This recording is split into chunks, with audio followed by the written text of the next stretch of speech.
3 lessons from coaching a $100 million broker you can use today in your mortgage business. Hey, I'm Scott Peckford. This is the Adult Mortgage Brokering Podcast. And every week we create content to help you in your mortgage business. This week, I'm going to share with you from a conversation I had with a $100 million a year producer. I'm going to share with you 3 key takeaways from that conversation that you can apply to your business no matter where you're at today. Maybe you're doing 10 million, maybe you're just looking for your first 10 files, but these lessons will still be valuable to you.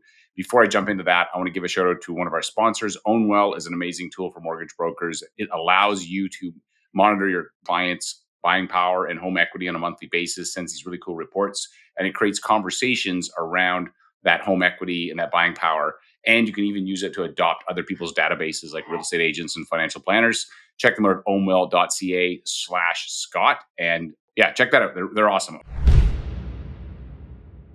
Okay, let's jump into it. 2 things I love to do. I love creating content and I love coaching. I love talking to smart people because when I talk to smart people, I also get better. I find when I have these conversations, I will often apply some of the stuff that we're talking about. I'll look at it and analyze myself and my business. And recently I had a conversation with a $100 million a year producer, did a coaching call with him. And I'm going to share with you 3 takeaways from that conversation. Then I'm going to give you 3 questions to ask yourself so that you can dive into exactly what you need to work on next. I started asking him about what did he love to do? What was the thing that lit him up the most and that he felt like he was the absolute best at and took very little energy. And so I define this as your superpower. So what I wanted to do is help him figure out what his superpower was and then protect it. I know this guy pretty well. So I already knew what the answer was, but I got him to tell me. And he had said to me, hey, for me, it's getting in front of people, building partnerships and creating strategies, not managing staff or chasing out paperwork or doing all the admin stuff. It was really about the clients and referral partners becoming and creating those strategies around that is what this guy loved and loved the marketing piece. And so that's fantastic. So we must ruthlessly protect that superpower. Everything outside of that zone of genius, superpower, whatever you want to call it, we need to figure out how do we get rid of it because you can't scale. And this is true whether you're doing 10 million a year. There's probably parts of the job you love and you thought if you could just do that all the time, you'd be a very happy mortgage broker, but you're not just doing that. And one of my buddies, Wally Library, who's top producer down in Dallas, he's got this down to so much better, even way farther ahead than me. And he showed me his calendar, and 80% of his time, and everything's in your calendar, by the way. I can look at your calendar and determine what your week and your month and your quarter and your year is going to look like. His calendar is 80% money making activities, 15% leads to money, and 5% non money making activities. With usually these things that are in your superpower are going to lead to money. And what happens is mortgage brokers, we get stuck doing a lot of stuff that is not that. And if you think about it, like if you're a Formula One race car driver, you're not changing your tires. That is not a good use of your time. You got to be thinking about how do I shave seconds off my lap, or how do I, which corner do I attack on? That's all the stuff you need to be thinking about. Same thing as a mortgage broker. You cannot be trying to spend all your time doing this. And incidentally, when we ran the 10 Loans a Month Academy, one of the first things we did to help people go from 10 to 25 million or 15 to 30 was to help them define their process. So map out everything step by step, and then hire support to get rid of 20% of those tasks that take up 80% of your time.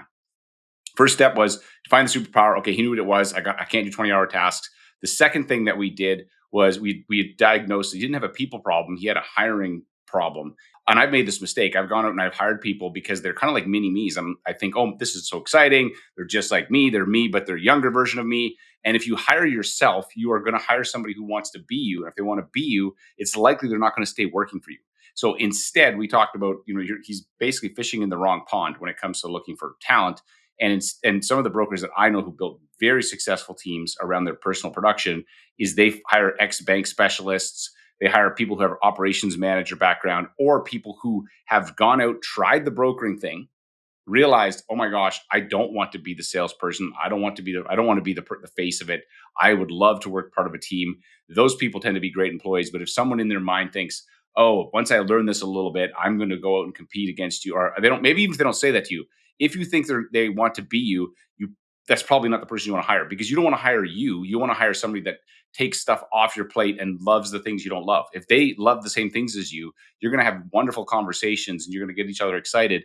It will be a temporary assignment for both of you, and it will lead to frustration. I can't even count how many times I've seen mortgage brokers hire a mini version of themselves.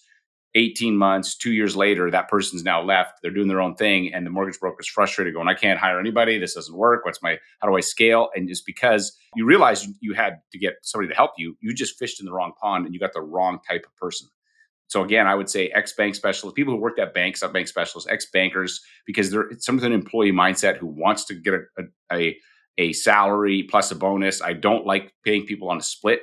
It works in the short term, but in the long term, it can be very expensive for you, and it creates the wrong kind of incentive. I want them to be focused on my production and getting the units count up. So lesson number two is it's not the people; it's a hiring pawn problem. Lesson number three was really about reverse engineering your ideal workday. So you can end up at a lot of different places. And I did this just recently because I'm looking at some different big decisions that I'm making, and I fast forward 3 years. So this is what I do. I do this 3 year look ahead, and I say to myself, what do I want my 9 to 5? I call it my ideal workday. What do I want my ideal workday to look like 3 years from now? So there's a couple things. There's an income attached to it, right? So you need to decide, I want to earn X amount of money. There's a time, how many hours a week? I want to work Y amount of hours per week. And then there's also, for me, is the thing I've added recently is what do I want for vacation time? What do I want to be able to be completely off work? So there's three parts to that.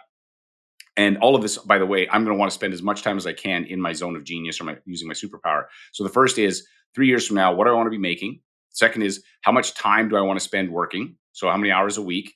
And then the third thing is how much time do I want off? I put those three things together. And so for us, he said to me, hey, I want to spend 3 to 4 hours a day creating marketing and partnerships, and a couple hours a week or no more checking in with an ops manager, somebody who's taking care of the team, making sure people are hitting their KPIs, supervising, dealing with problems.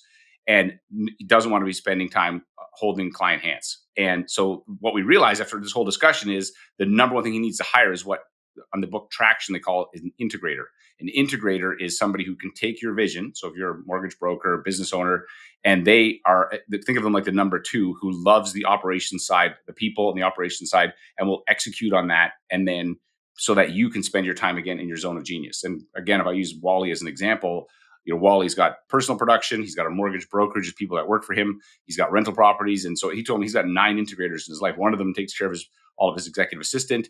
And this allows him to create massive leverage and work 24 hours a week, 7 months a year. That's a significantly different outcome than most mortgage brokers are working 24 hours a day, 12, maybe 11 and a half months of the year. If you're lucky, you get 2 weeks off. And it's because we haven't actually thought about this like a business. We haven't shifted to a business owner. We're an entrepreneur, and we are the business, and we have not learned how to step back and focus on and building people up and hiring the right people. So quick recap on this: protect your superpower. That's the number one thing you've got to do. You got to identify it. If you don't know what it is, that's the first step. You got, what is my superpower?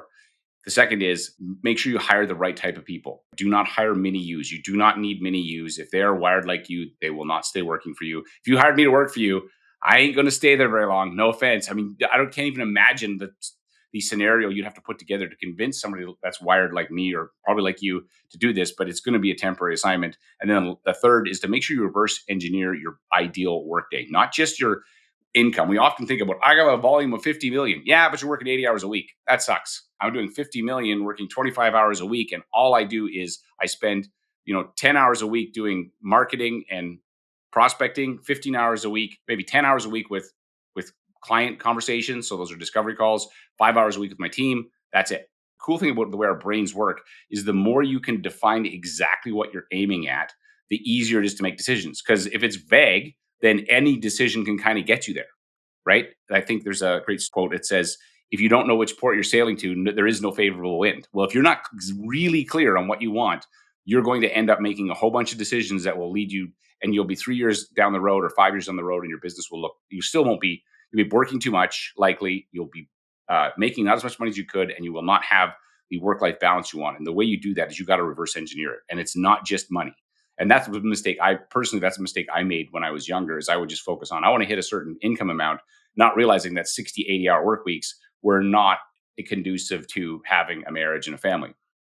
Lesson learned. So you have to think about what that whole ideal workday looks like.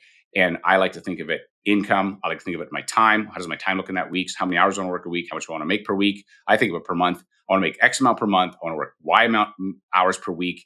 And in that Y, I want to be doing these activities, or my 3 main things. And then the last piece is I want to take X, Z amount of time off. You put that together, and it makes every decision that comes across your desk, you look at it through that lens and go, is it going to help me get there or not? Nope. Chuck it. If it is, execute on it, take action.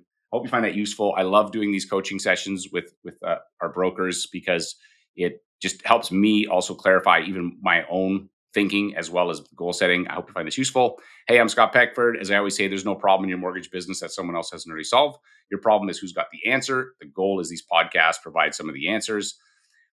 One last thing, if you're not on my email list, every week I put together a newsletter that I send out, and I spend a lot of time on this, making sure that it's the most useful email you're going to get. This most recent one had some really cool AI hacks in there that we've been using. I share with you content ideas, where to get content ideas, how to create content ideas, and it is, for me, it's a labor of love. I absolutely love this, putting this together. It's called the Thursday 321 email.